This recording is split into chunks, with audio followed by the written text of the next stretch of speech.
What is going on, everybody? How is everybody doing today? Welcome back here today to another episode of the Just Ballin' podcast. Today, we are going to be talking potential first-time All-Stars here in the 2026 NBA season. We're going to go through the East. We're going to go through the West. Guys that I think are going to be maybe locks to be first-time All-Stars in their career, but also guys that are going to be at least on the fringe of it, could maybe get in with an injury or not because they are having incredible starts to the season, and they could be in their first All-Star game this year. I don't really have any new updates for you guys as well. I actually plan on getting this episode out on Thursday, so I apologize about that. I was traveling a little bit. That's why my background is different. But yeah, should be back next week. Have a guest. I think I'm hoping to do another episode with Tucker Sporting Logically because that one went well. You guys seem to enjoy it, so gonna do that. Hopefully gonna do more draft content as well. At least want to do maybe a feature there.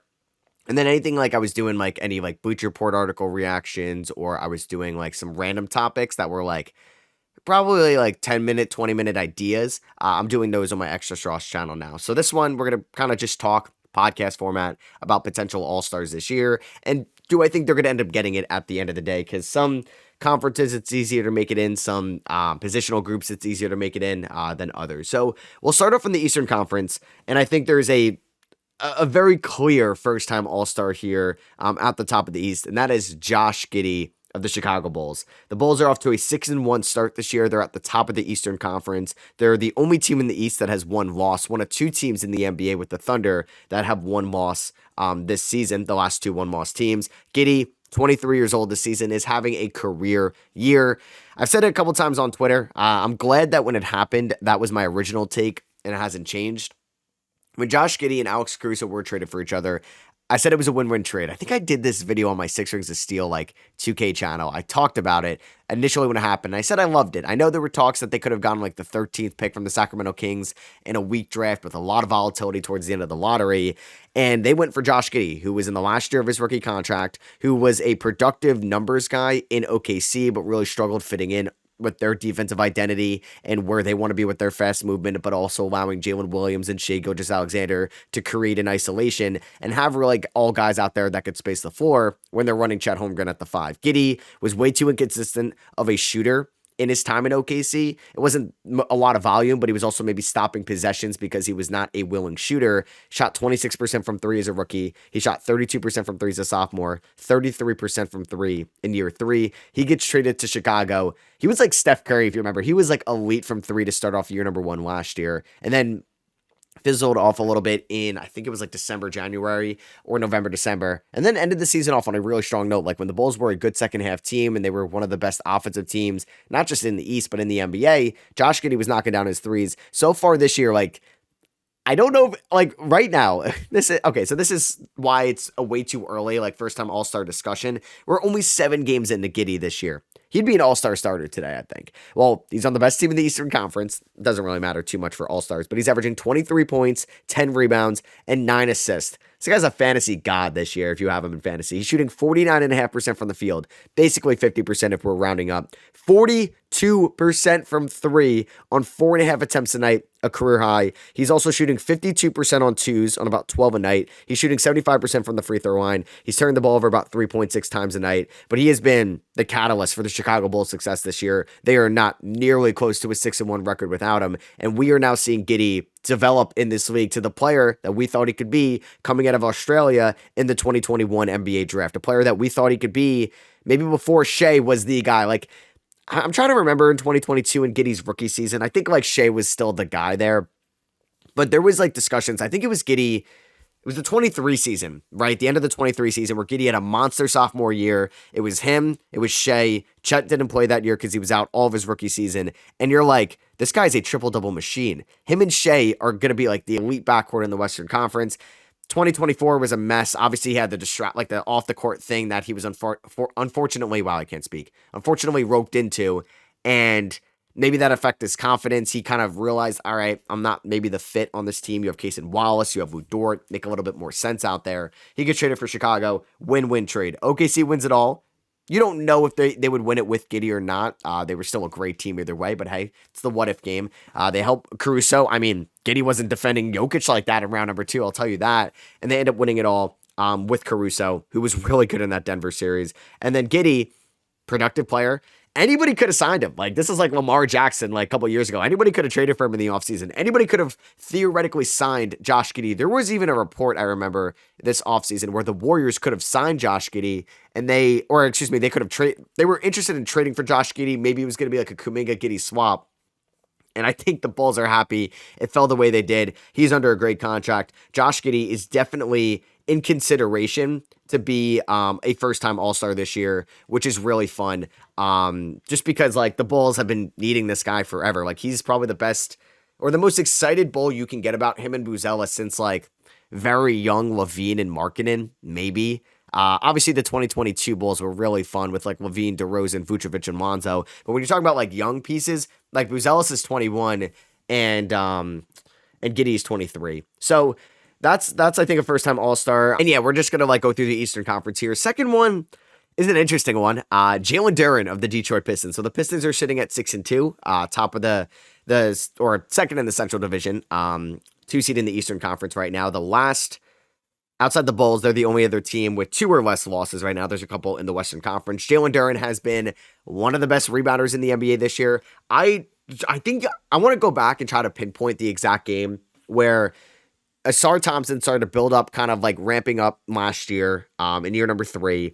And when he returned last year, Jalen Duren's defense was not good in the first half last year. And I was worried. I'm like, this guy limited offensively. And if he's not even going to be a plus rim protector, what is his value in the modern NBA?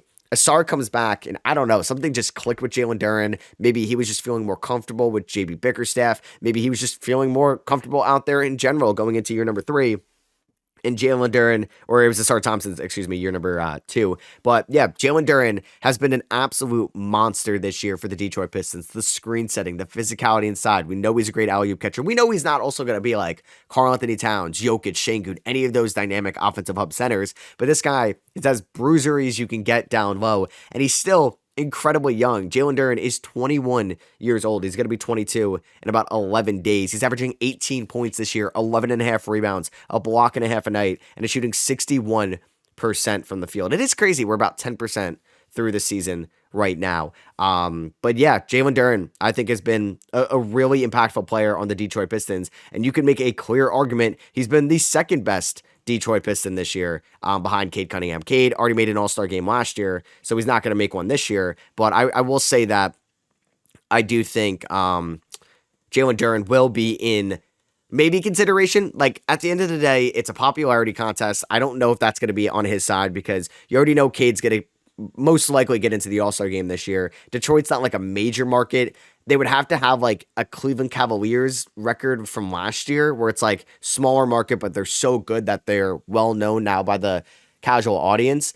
And yeah, it's a numbers game too at the end of the day. If somebody gets in because of stats, I'm kind of okay with that. I think All-NBA is more of an impact, like a winning impact award and team to get on. But the All-Star game is for show. It's for the fans and stuff like that. I definitely like Giddey's case way more than Jalen Duren's, but I think Jalen Duren does deserve a shout for sure. I think if you go to the New York Knicks, I think OG Anunoby maybe could be in this conversation. The Knicks would, I think, have to have a really good record by like December 15th to get 3 All-Stars, because there's a good chance that Jalen Brunson's going to get in. There's a good chance Karl-Anthony Towns will be an All-Star. Both those guys are the 2 leading scorers on the Knicks. Both those guys are well-known. Cat's not been off to the greatest start this year, but well-known, big market. I think he'll figure it out as well. He's been dealing with an illness, and he's been hurt. OG Anunoby's been really freaking good this year. You can, I think, make a clear argument he's the second best player on the Knicks so far this year for what he does on both sides of the ball. Once again, the All-Star game does not really care about defense too much, and I think OG's defense has been spectacular this year, and there's a reason why the Knicks have been pretty good defensively because of OG Anunoby.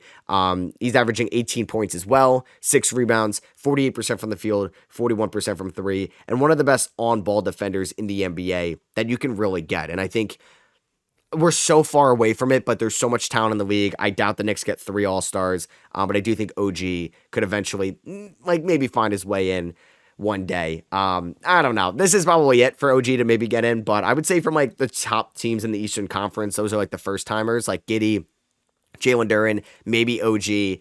I don't really see anybody on Cleveland getting in for the first time. because Mobley, I believe, got in last year. I just want to double check that. Yeah, Mobley got in last year. Donovan Mitchell, we know, has made an all-star game. Like, DeAndre Hunter's been off to a pretty solid start this year through a 5-game sample size, but I don't know how that's going to look like numbers-wise when Garland, like, who's already came back, is like fully into the fold.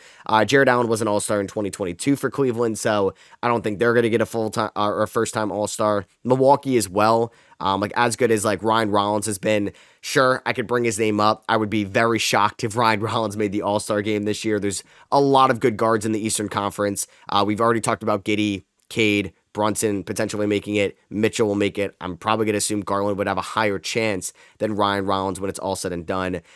Philadelphia, there's like, I guess, one guy I could talk about. I mean, Edgecombe is coming back down to earth a little bit. Maxi's already made an all-star game. He might be on his way to being an all-time starter for the first time. Like, Edgecombe and Quentin Grimes have both been great. There's just the one factor is like when Paul George comes back, how do their numbers look? And Jared McCain, who didn't really look anything in his first game back against, it was Cleveland, right? But he's going to eventually get comfortable out there and get his shots on a nightly basis. So I do eventually think that Grimes will go down from the 18 points per game. The Edgecombe 17 points per game will go down as well. Edgecombe's also playing 38 minutes a night. I know this might be like the healthiest or the freshest he's ever going to be in his career because he's the youngest he'll ever be in his career. But man, I know like Nurse hasn't really had many other options. Like, you don't love seeing Eric Gordon out there. You don't really like seeing, I mean, Justin Edwards this year hasn't been great. They've really relied a ton on Edgecombe and Maxey and Kelly Oubre. I guess Kelly Oubre, like, I could bring up as well. Like, Kelly Oubre's got some really good numbers so far this year. At least like for the Knicks, OG is like his role. I don't know if it's going to change that much. Even Mikal Bridges, who's been like super efficient this year, I don't know if his role is going to change that much. But I will say that Kelly Oubre has been very good this year for Philadelphia. First time All-Star, probably not. Out of all the guys I've talked about, Giddey is clearly the favorite to be like a first-time All-Star in the Eastern Conference. If I had to pick between OG or Duren, maybe I'll take OG, but I think Jalen Duren like definitely deserves to be in that consideration right now. For the Atlanta Hawks, Jalen Johnson was an obvious one. So Jalen Johnson was on his way, I think, to being an all-star last year. He gets hurt with the shoulder injury. And right now, Trae Young is out for a couple more weeks. And Jalen Johnson, even while Trae Young was out there, was looking like the best Atlanta Hawk. He's averaging 20 points, 8.5 rebounds, 58% from the field. And I think the one thing with Jalen Johnson this year is just going to be health at the end of the day. Like, he was kind of dealing with something at the start of the year, but looks good to go right now and has looked good out there as well. The three-point shot really hasn't been falling for him too much this year, which hasn't really been the bread and butter in his career. But I think that's how we expected maybe elite for Jalen Johnson at one point, because he's not like a three-level scorer because you really trust him downhill at the rim, maybe working on the pick and roll, but inside the three-point line, I don't really trust Jalen Johnson as a shooter whatsoever right now. We had like a small sample size maybe back in 2024 with him as a solid three-point shooter, but nothing's really materialized off that since. And when you go down with a shoulder injury, also how does that affect your shooting? He's doing what's more comfortable to him, and he's doing this all in like 32 minutes a night as well. So Jalen Johnson could definitely get in consideration. And I think when you take into account like where he was last year, the potential he has, and the opportunity he has to get his numbers up with Trae Young out, I definitely think he could be a first-time All-Star in the Eastern Conference, that's for sure. If we went to like the Toronto Raptors, so like Brandon Ingram has made an All-Star game in his career. It was back in the 2020 season with the New Orleans Pelicans when he ended up winning Most Improved Player that year as well. So Scotty Barnes was also an All-Star in 2024, but like it's been a little bit. I guess I should give a shout to like RJ Barrett, who's never made an All-Star game in his career, and has been a damn good player for the Raptors this year. The Raptors, I want to just double check this, have been a top 10 offensive team this year. They've been number 9 in terms of offensive rating. They've also been, which is crazy, like one of the best three-point shooting teams in the league when you really worried about their spacing going into the year. I think it's because Ingram's been a good three-point shooter. Scotty's been a solid three-point shooter. And you also have RJ Barrett shooting 39% from three. Mamu has been a very good three-point shooter for this team as well. And has been maybe one of the better pickups. Conor Murray Boyles is knocking down his threes. It's funny because like Emmanuel Quickly, a guy you trust with his three-point shot, is the guy not hitting his threes whatsoever this year. Even Grady Dick, for his standards, with his specific role, has not been hitting his threes in that role specifically, but 36% from three is still fine in a vacuum. But RJ Barrett, 21 points, 5 rebounds, 3.5 assists, 55, 39, 71 splits. I don't mind him defensively. I guess Raptors fans, you can let me know. I guess still in terms of importance to this team, he's probably coming in third. I think for what Scotty does both ways, it's still Scotty 1, Ingram 2, but like very close because Ingram has been such a good offensive creator for them this year, and RJ 3. And like, what are the odds the Raptors are getting 3 All-Stars this year? I highly doubt that happens. So that was just like an interesting thing to bring up in regards to the Raptors. Norman Powell, I think, also should get a shout as well. So he's been a little banged up to start off the year. I think the Clippers are missing Norman Powell right now. He has looked a lot better than Bradley Beal so far this year. Obviously, you don't get John Collins if you don't trade away Norman Powell, but still, they didn't want to extend Powell. I mean, like the Heat, bravo, Pat Riley wasn't asleep at the wheel. Basically gave up nothing. Kyle Anderson, Kevin Love, and some seconds for Norman Powell, who's averaging 23 points, 5 assists, 4.5 rebounds this year, 46 from the field. So you're probably like, what, 40 from 3? 51% from 3 on 6 attempts a night, and 95% from the free throw line, getting to the free throw line a career high 7.8 times a night. Norman Powell has been a stud in transition as a pull-up shooter, catch-and-shoot shooter, even like creating in his isolation. And we know that Miami's like kind of new style this year. They're not running a ton of pick and rolls, and Norman Powell has gelled very nicely to this system. The one thing with Powell, how do his numbers look when Tyler Hero comes back? That's always like an external factor that you maybe have to worry about going forward, because at the end of the day, it's a numbers thing. Bam could get the nod for his defense, but I think Norman Powell has probably been the best, has been the best Miami Heat this season. I don't think any Boston Celtics are going to be a first-time All-Star this year. I don't think anybody's really taking super advantage of like the increase in opportunities. Like Jaylen Brown's been great, but I don't think, I know Jaylen Brown has made an All-Star game before, so yeah, I don't think like anybody else is going to be a first-time All-Star. Orlando, not the record start they would like. Orlando right now 3-5 when I'm recording this. Franz Wagner, though, was always going to be a popular first-time All-Star. Paolo Banchero made it in his sophomore year. Franz so far this year, he's got good numbers. 22 points, 5 rebounds, 3 assists, 50 from the field, 39 from 3, 80 from the free throw line. We're talking about just a pure All-Star appearance. These are pretty solid numbers, and I think could definitely make an All-Star game. Nobody would bat an eye if somebody averaging 22, 5, and 3 on 50, 40, 80 splits would be an All-Star. Franz is also figuring out his three-point shot. When you want to do like a more technical breakdown of the Orlando Magic, yeah, they have their own internal issues with fits on the floor and how this offensive system has looked this year. Desmond Bane not knocking down his threes. Bane is update 28% from 3. Paolo Banchero 24% from 3. I think Franz has probably been the best Orlando Magic this year. I mean, at this rate, they might not even get one All-Star this year. And then, like, it's tough. Charlotte's 3-5, and then you get into, like, the 1-7 teams. I mean, LaMelo's already made an All-Star game. Brandon Miller's hurt. Nobody's voting in Miles Bridges into the All-Star game.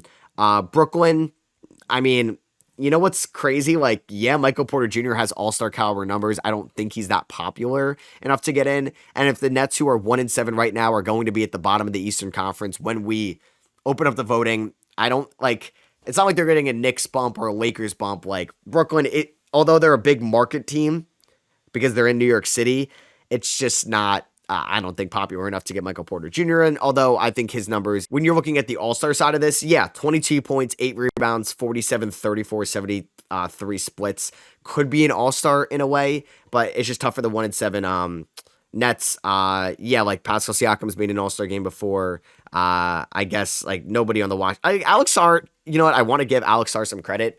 It's tough because he's also on a 1-7 Wizards team. I'm like quickly going off the top of my head, like the front court guys he's gonna have to go up against in the East. I mean, Vucevic, maybe. Actually, I wanted to double check. Has Nikola Vucevic made it to an All-Star game before? I didn't even think about him. Yeah, he did. He's made 2, 2019 and 2021. I assume that. Just want to double check. Like Sarr's averaging 19, 8, and 4 on 54, 45, 80 splits. I think it's taken steps on both sides of the ball. It's just the Wizards are not a great team. Could we get a 20-year-old 1-7? I don't know what their record's going to be in January, but like, will he make an All-Star game with like the worst point differential in the East? Probably not. And then when you're looking at like the front court guys, he's got Paolo. Paolo figures it out. Pascal Siakam, Bam Adebayo. Scotty Barnes is at least a front court guy. I don't know like what they'll do with Brandon Ingram. Jalen Johnson, front court guy. Kristaps Porzingis has been solid this year as well. Embiid, Giannis, Mobley, Jared Allen, Karl-Anthony Towns, Jalen Duren. There's a lot of guys to go up against in the Eastern Conference. So I don't think we're going to see like a one-time All-Star or the first timer in the for the Washington Wizards. So I guess like Josh Giddey's the clear favorite to be a first-time All-Star this year for sure in the East. And then you're getting to like the Jalen Duren, OG Anunobys of the world. I think because of like Paul George coming back and their eventual like opportunity or their workload going down, I don't think Grimes, Edgecombe, or Kelly Oubre would be an all-star this year. Like Maxi's a clear all-star 100%. I really like Jalen Johnson's chances. I would say he's maybe my number 2 guy behind Josh Giddey at the moment. RJ Barrett, if he was like, I don't know, if you remove Barnes or Ingram, maybe. I just think he's going to be like the 3rd choice to get in, and the Raptors aren't getting 3 all-stars. Norman Powell, yes, like right now, but like Tyler Hero's coming back. Franz Wagner, the Magic record needs to be a little bit better, but could definitely be there. So I would say Giddey, Jalen Johnson, Franz Wagner if the record gets better, and if it doesn't, the 3rd guy, I would say it probably comes down between like OG, Jalen Duren, Norman Powell. Maybe I don't know, because I think like what are the odds the Knicks get 3 all-stars relative to the Pistons getting a 2nd? I don't like the Knicks are 5-3. It's not like they're going to be, I think, all alone at the top. Like the odds of that happening, I think, are very slim. That the Knicks are like 16 games above 500 and they have an 8-game lead over the 2nd spot. Like I think the odds of that are pretty low. So I don't know. I think it's Josh Giddey, Jalen Johnson, and then maybe Franz Wagner, as long as their record is semi-good. All right, so let's go to the Western Conference now. Can I get AJ Mitchell in my first-time All-Star ballot this year? Yeah, AJ Mitchell has really good numbers right now. For somebody, I mean, AJ Mitchell is averaging, 16.7 points for the best team in the NBA. Jalen Williams is going to come back. Chet's going to be more healthy. He is not going to be a first-time All-Star this year. I think probably the most, I don't know, likely one right now, because he's also dealing with some injuries, and their second-best player is going to come back. But Austin Reaves, I have to talk about 100%. Like, he might be an all-star starter in the backcourt with Luka. Well, no, there's Shea. So I don't know. It's so early. That's why all this is going to materialize over the next few weeks. But Austin Reaves so far this year is averaging 31 points, 5 rebounds, 9 assists, 49% from the field, 34% from 3, 90% from the free throw line. He has killed it with Luka Doncic, and he's carried this team without Luka Doncic. I mean, if it's early January, like I don't think Austin Reaves is going to be averaging more than 27 points per game, assuming LeBron is going to be back by then. Even like there's going to be some regression in Austin Reaves' offensive game. I don't think this is sustainable. He's averaging about 10.3 free throws a night, one of the highest amount in the NBA, and he hasn't played too many games with Luka this year. Like it's such a small sample size, right? I just wonder how much his numbers will go down when LeBron gets back, and that's going to be a big thing. LeBron, if he plays 15 games by then, which he probably will, LeBron's going to be an all-star. He's still the most popular player in the NBA. Luka, one of the more popular players in the NBA and is a deserving all-star starter. He'll make it. Good chance the Lakers will get 3 all-stars. Like, that's actually an interesting question right now. Better chance of getting 3 all-stars, Lakers or Thunder? I guess it's got to be the Lakers, right? Because LeBron's a lock. Like, LeBron could be averaging 17 points and he's a lock. Luka's a lock. Shea's a lock. I guess it comes down to, like, J-Dub. How does he look off the injury? I don't know. I think Reaves' numbers might be more all-star worthy than J-Dub's when he comes back. And Chet's already kind of dealing with some injuries as well. So, yeah, I'm going to probably go with the Lakers. It's probably the most likely 3-time or 3-person all-star team in the league, as long as Reaves is still putting up these numbers and doesn't go on a complete cold spell. For the Houston Rockets, there's an obvious one as well. Not Alperen Sengun because he was an all-star in 25, so it's Amen Thompson, who is stepping up right now in the absence of Fred VanVleet. The Rockets got off to a slow start. I think they were 0-2. Were they 0-2? They were. They lost to OKC, obviously, on opening night. We all saw that. They lost to Detroit, and then they proceeded to win 5 in a row against Brooklyn, Toronto, Boston, Dallas, and Memphis. Sick game tonight against the Spurs in the NBA Cup. Amen Thompson is averaging 18 points, 6.5 rebounds, 6 assists this year, shooting 50% from the field. Yeah, this guy is an elite 2-way player as well. Defense doesn't matter too much in the All-Star game. The one thing that like stinks for Amen, I guess he maybe has, I guess on his side though, he's like half a forward, half a guard, so you can maybe sneak him in on your ballot on each one wherever it makes sense to get him there. But the Western Conference guards, man, it's tough. Like I've already talked about Luka, Reaves, and Shea, who I think Reaves right now would have a case over Amen Thompson. I mean, you have like Steph, you have Ant, that's 5. Devin Booker would probably get the nod over Amen Thompson, that's 6. And that's how many make it, right? Yeah, and then you got the wild cards you could eventually get in on. Like, I would say that Amen probably has a better chance right now than John Morant. I'm not really worried about like Russ or Schroeder or anybody in Sacramento. Jamal Murray was off to a good start this year. Castle as well, but I don't know if Murray definitely has a better chance than Castle. It'll be tough, but honestly, there's always like an injury or two every year. James Harden, I should have mentioned, as another guard. So it will be tough for men. Like it's far from a lock, but definitely on pace to being a first time All-Star this year. I still think like Reeves is maybe the most likely one at this moment. I would say Denver. I mean, it's been like the whole storyline and narrative that Jokic has never played with an All-Star before. It would be funny if like Michael Porter Jr. got it in the Eastern Conference. I mean, Jamal Murray and Aaron Gordon have been playing really good this year. So if there's like an opening in the front court, you have Gordon, backcourt, you have Jamal Murray. Murray off to a good start this year. 3-point shot's been a little bit cold as of late. But he's somebody that has 23 points, 5 rebounds, 5 assists, good team in the Western Conference, good 2-point percentage, good free throw percentage. He'll definitely be in consideration. Just got to stay healthy. And Aaron Gordon, 20 points, 5 rebounds, 55, 44, 94 splits. If Aaron Gordon goes 50, 40, 90 this year, the league is as talented as ever because this is like a pristine club, or a prestigious club, I should say. And Aaron Gordon might be knocking on the door of it while also averaging 20 points per game. Hey, we got 75 games left in the season. So yeah, keep an eye on Gordon and Jamal Murray, which is cool. Like it's cool to see like a veteran like that get their first time All-Star. Like it makes sense for Men Thompson. It makes sense maybe even for Josh Giddey. Like these guys are 23 and younger. So it's cool if somebody like 30 years old is a first time All-Star. I'm always a fan of that going forward. For the Portland Trailblazers, I mean, like Drew Holiday, I'm like 99% sure has made it to an All-Star game in his career. It was back in 2013 for the 76ers, so he would not be a first-time All-Star. So there's an obvious one. I mean, they have 2 guys I could bring up. Like, shout out to Jeremy Grant, who not made an All-Star game. He was bad for the Blazers last year. Kind of just didn't really look like I'm going to come off the bench. I don't really want to buy into that. This guy's been a professional and been a flat-out beast this year. He's averaging 20 points, 3 rebounds, 2 assists, 50 from the field, 42 from 3, 86 from the free throw line. Jeremy Grant's a beast. I have him on my fantasy team, and he went so late because it's not like a sexy name. You have all these new exciting pieces in Portland, but he's been a lot better than somebody like Shaedon Sharpe has this year when you're looking like at efficiency. I guess the most likely first-time All-Star is Deni Avdija, who's averaging 24 points, 6 rebounds, 4.5 assists, 46, 36, 85 splits. Like, this is a leap Deni is taking. Like, he could win most improved with these numbers right now, given that he averaged, 16 last year? 17, 16.9, 24 points per game this year. Nobody's coming back. Like, Dame's coming back next year.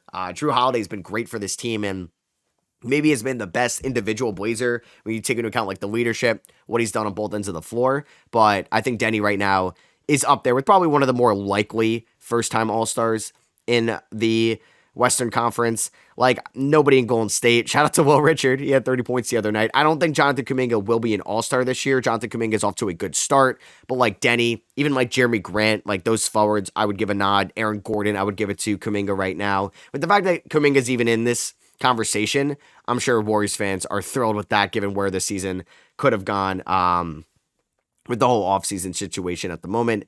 Like Minnesota, like, I don't know, if Ant missed a little bit more time, Jaden McDaniels could have like stepped up. Like Randall has been the guy stepping up in the absence of Ant. And I guess McDaniels has stepped up in ways, but now with Ant back, like McDaniels' offensive numbers could go down a little bit. So I don't think he's going to end up being in the All-Star game for the first time in his career. But hey, he's averaging 18 points per game. He's shooting 48% from 3, and he's an elite defender. So that's somebody that could definitely be in the most improved conversation at the end of the day. Julius Randle probably has the most obvious All-Star numbers in Minnesota, but Randall obviously is an All-Star with the New York Knicks in his career, so he's not going to be a first-time All-Star. Keep an eye on maybe Jalen Green. Never made it to an All-Star game. Had a really good debut with the Phoenix Suns where he had 29 points. He shot 57% on his twos, 46% on threes. Like Grayson Allen's been good this year, but I just don't think they're going to end up as first-time All-Stars. Like you go to Sacramento, hey, somehow LaVine, DeRozan, or Russell Westbrook ends up an All-Star. They've made All-Star games in his career. I was just going back to see the last time LaVine was one, 2022, so it's been a minute. But yeah, like LaVine's been good this year when he's been healthy. He's only missed like I think one game. Clippers, I don't think are gonna have a first time. Actually, Zubats has never made it to an All-Star game, I believe. Like he didn't make it to last year. That is one to keep an eye on in the Western Conference. Zubats was great last year. I would like for him to be a little bit more involved offensively this year. I mean, they have their own issues with Ty Lue going on over there in Los Angeles, but I do think Zubats could definitely be in consideration for the front court. But when you're looking at like centers, like he's gonna have to rival Chet. He's gonna have to rival Şengün, Jokic. Like Jokic and Wemby are the locks, right? I'm looking at the other like front court guys. I guess pure centers. he's kind of like number 4th, like 3 with Chet, or 5, because like Şengün's 3, Wemby, Jokic 1 and 2. Unless I'm missing somebody, like nobody on Golden State. Portland as like an all-star that you got to worry about. Minnesota, Gobert, like, I don't know. I think I would like Zubac's chances over Gobert. Mark Williams has been a fun player this year, but probably not an all-star. Sabonis has been banged up to start the year. Walker Kessler's out for the year. So yeah, I kind of like Zubac's chances. And like Lauri Markkanen could definitely be in consideration for a front court guy. I mean, he's averaging 30 points per game to start off the year. But he's made an all-star game already. Keontae George has the numbers right now, but he doesn't really have the efficiency. 42 from the field, 26% from 3. It's kind of been like the name of the game. I'm glad the field goal percentage is above 40% right now because it's never been in his career, but the 3-point shot is not falling. Like when you look at like the Utah Jazz's like statistics so far this year, only 3 guys in double figures, and Walker Kessler is one of them, out for the year. Svi Mikhailiuk is number 4. He's been starting games for them. And then you have like Yusuf Nurkic, Sensabaugh, Filipowski, Anderson, Clayton, Ace Bailey, Taylor Hendricks, all between like 4 and 8 points per game. I guess that's going to be how it's going to be when you have a lot of quantity, and they're about to get, hopefully, Isaiah Collier back soon. I think there was a chance he could have came back this week. Maybe it's next week. Memphis, I guess Cedric Howard, first-time All-Star this year. Now, Memphis is probably going to have 0 All-Stars this year. New Orleans as well, like, I don't think Jordan Poole is going to be an all-star this year. Zion Williamson's already been banged up, and he's made it to an all-star game in his career. And Dallas, like AD, obviously he's made it to an all-star game. I don't think Cooper Flagg's going to make it. I will give a shout, though, to PJ Washington, who has been very good for the Dallas Mavericks and has been their second-best player this year, maybe even their best player this year at times with all the injuries they have. So, like, recapping the Western Conference, definitely some obvious ones with Austin Reeves and Amen Thompson right now, and Denny Avdia, I would say, are the 3 obvious ones, with like right outside the Jamal Murray, Aaron Gordon combo. You have maybe Kuminga, I'll give him a shout. Zubac, Jaden McDaniels, I will give a shout to Keontae George, but the efficiency needs to get a little bit better there in the Western Conference. So those were my guys to keep an eye on to be first-time All-Stars this year. If there's somebody that I missed or didn't mention, please let me know in the YouTube comments. If you guys are listening on Apple Podcasts and Spotify, really appreciate a rating and review to help the podcast grow. Thank you all for watching. Thank you all for listening. Hope you guys have a great weekend. I'll catch y'all in next week's episode. Peace.